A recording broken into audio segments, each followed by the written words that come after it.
नमस्कार प्यारे विद्यार्थियों, आप सभी 12वीं क्लास के विद्यार्थी ध्यान दें कि हमारा जो गद्य खंड है उसमें एक लेसन है हमारा सत्य के प्रयोग।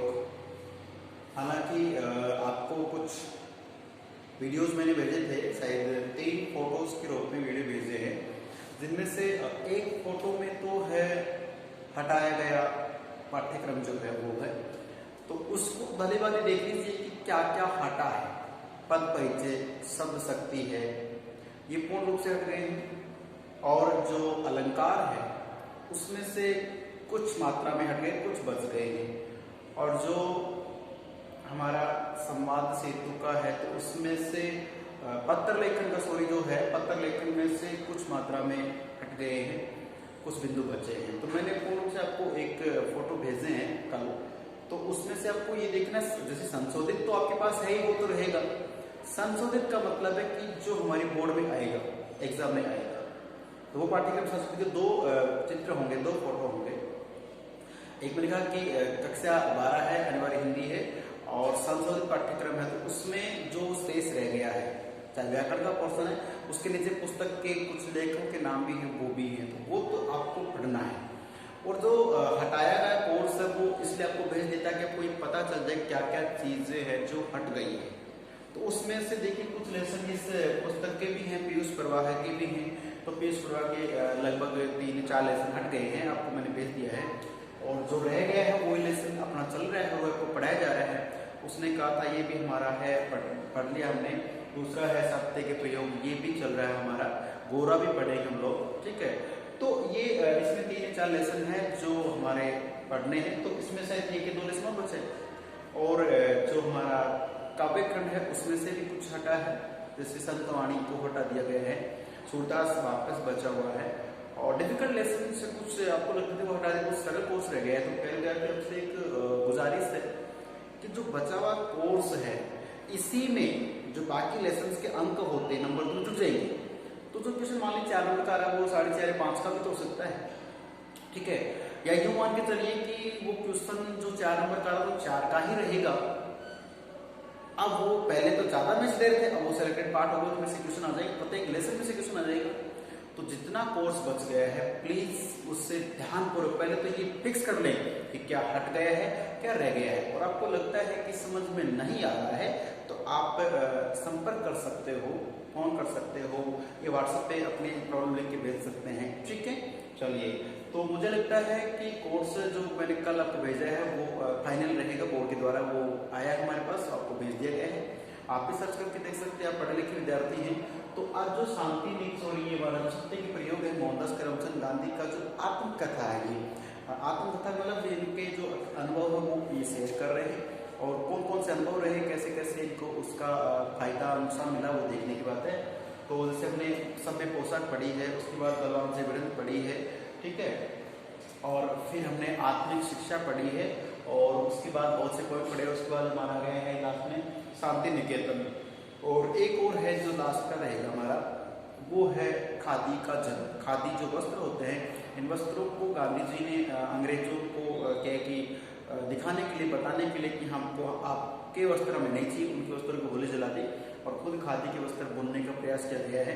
तो खादी का जन्म तो चलो हम नहीं कर तो रहे, लेकिन वो खादी बनी कैसे उसके बारे में एक वीडियो आपको स्पेशल बना के दिया जाएगा। मैं ये इसलिए बना के दिया था कि अगर इसमें से कोई क्वेश्चन आता उसमें डाउट ना रहे, आपको क्यों समझाया जा रहा है ताकि बुक में आप आराम से स्टोरी को पढ़ सकते हैं, ठीक है। अब बात करें कि शांति निकेतन जो है ये एक संस्था है, ठीक है। रविन्द्रनाथ टैगोर जो है, रवि ठाकुर जो है वो वहाँ कवि श्री के रूप में विद्यमान है, और काका साहेब कालेलकर भी वहाँ रुके हुए हैं। और शांति निकेतन में कुछ विद्यार्थी हैं जो अपने गुरुओं से शिक्षा ग्रहण कर रहे हैं, संस्कृत है या साहित्य है, कुछ और बातें हम पढ़ रहे हैं। ऐसे में जो राजकोट जगह थी, गुजरात में ही थी, तो राजकोट से गांधी जी चलते हैं, और वहां से चलते चलते वो पहुंच जाते हैं शांति निकेतन। शांति निकेतन में जब गांधी जी आते हैं तो वहां उन्होंने देखा कि वहां का जो माहौल है वो थोड़ा सा उन्हें अटपटा सा लगा, साफ सफाई नहीं थी वहां पे, और गांधी जी को ये बात गवारा नहीं थी कि साफ सफाई ना हो तो ये तो गलत बात है। तो ऐसे में गांधी जी ने कुछ ऐसा किया कि साफ सफाई भी रहे और किसी एक व्यक्ति विशेष पर इसका दबाव ना रहे। तो क्योंकि जितने भी विद्यार्थी थे और अध्यापक मित्र बंधु थे वो सब क्या करते थे, वे अपना खाना वाना खाया फ्री। अब जो रसोईया है वो सुबह का खाना बनाकर उनके बर्तन वगैरह साफ करता और उस रसोई को साफ करता, शाम हो जाती थी और शाम का जब बनाने लगता तो रात की 10-11 बज जाते जो भी है। तो इसका मतलब ये लगा गांधी जी को कि क्यों ना हम कुछ नया प्रयोग करके देखें। तो प्रयोग यहाँ पे सिद्ध होता है कि नहीं होता उसके बारे में विश्लेषण है। देखिए क्या विद्यार्थी पे कि राजकोट से शांति निकेतन जाने पर मैं यानी कौन, गांधी जी सबसे पहले किससे मिले, काका साहेब कालेलकर। इसका मतलब ये हुआ काका साहेब कालेलकर का नाम सुन रखा था गांधी जी ने, जानते पहचानते नहीं थे कि काका साहब कालेलकर कौन है। तो शांति निकेतन में काका साहब कालेलकर से गांधी जी की मुलाकात होती है। बहुत बड़े विद्वान, प्रकांड विद्वान है ये, और ये यही रहते हैं और रहकर करते क्या है कि चिंतामणि शास्त्री एक दूसरे अध्यापक हैं, उन शास्त्री जी के, शास्त्री का मतलब संस्कृत भाषा के ये ज्ञाता होते हैं, ठीक है। तो चिंतामणि शास्त्री जो जिस मान लीजिए ग्रेजुएशन करते ही शास्त्री की उपाधि लग जाती है ना, ध्यान रखें। तो चिंतामणि शास्त्री जो है उनके साथ में कौन रहते, कालेलकर साहब रहते और रह करके क्या करते, संस्कृत सिखाने में हिस्सा लेते थे। संस्कृत मतलब बच्चों को संस्कृत सिखा रहे कौन, मुख्य काम किसका, चिंतामणि जी का है, और सहयोग में कालेलकर साहब भी उनको सहयोग दे रहे हैं और बच्चों को संस्कृत सिखाने का प्रयोग या काम कर रहे हैं, ठीक है।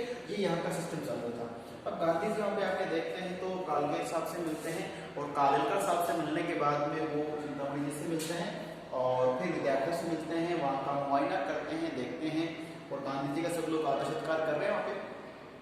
ऐसे में गांधी जी ने एक प्रयोग, एक प्रस्ताव रखा। प्रस्ताव क्या था कि वैतनिक का मतलब जिसको वेतन देकर हम रखते हैं वैतनिक होता है, अवैतनिक जिसको वेतन नहीं चाहिए, वेतन नहीं मिलता है।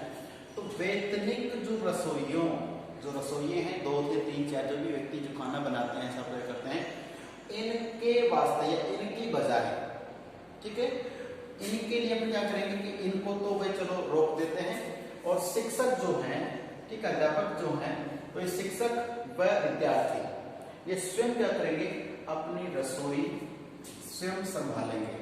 जैसे मान लीजिए कुछ व्यक्ति हैं, उनको जिम्मा दे दी कि आपको इस पूरे जो शांति निकेतन की रसोई बड़ी सी, इसको साफ रखना है, झाड़ू पोछा करना है। कुछ को काम दे दी कि आपको उस दिन बर्तन सब 2 मिनट के आपको बर्तन धोने हैं, किसी को दे कि आपको सब्जी काटनी है, किसी को कि आपको खाना पकाना है। और एक बात और यहाँ पे की थी कि गांधी जी ये कहते थे कि जितना भी हम खाना पकाते हैं वो सब उबाला जाए, भाप से खाना पके। तो भाप से जो खाना पकता है ना प्यारे विद्यार्थी, आप भी समझदार हैं कि भाप से जो खाना पकता है उस खाने में जैसे मान लीजिए कि पत्तेदार सब्जियां होती हैं, गाजर, मूली, टमाटर या जो भी एक्सट्रा है, बथुआ वगैरह है, मेथी है, पालक है, ये चीजें अगर हम ज्यादा इससे फ्राई करते हैं, कुछ और करते हैं, तो इसके जो प्रोटीन विटामिन होते हैं वो हमारे किसी काम के नहीं होते हैं।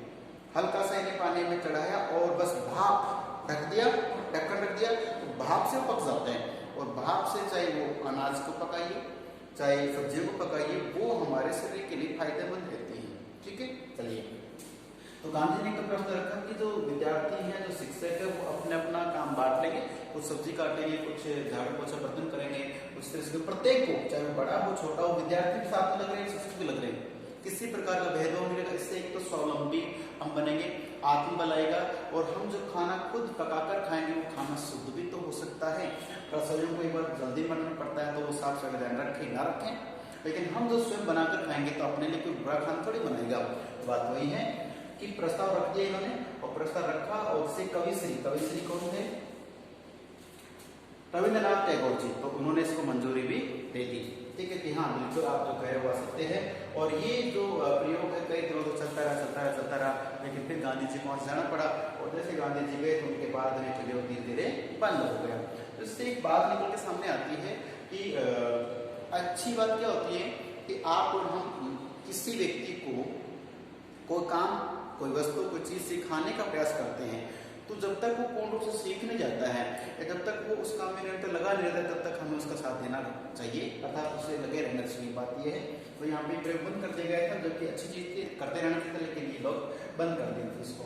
तो ये तो था सामने केंद्र का वहाँ पे सिस्टम था, और यहाँ पे काफी कुछ बदलाव भी आया है, ठीक है। और इसके बाद एक टॉपिक बच गया हमारा, कौन सा, वो है खादी का जल। तो खादी के जल को लेकर क्वेश्चन आता है, इसलिए इसको अपन बड़े प्यार से अलग से समझेंगे, सो ठीक है। तो प्यारे विद्यार्थियों, ये लेसन जो है, इस लेसन का पूरा पोर्शन आपको आपके सामने आ चुका है, ढंग से पढ़ लीजिए, और इसमें से कोई भी क्वेश्चन आता है सो प्लीज आप उस क्वेश्चन के अंक ना कटने दें। लेखन शैली आपकी ध्यान रखें, अशुद्धता ना करें, और अशुद्ध बिल्कुल लिखना भी नहीं, बोलना भी नहीं है, याद करने के लिए रखना नहीं, समझना है। क्वेश्चन कैसा भी आप आराम से उत्तर दे सकते हो, ठीक है। तो मिलते हैं फिर अगले वीडियो, तब तक के लिए नमस्कार, धन्यवाद।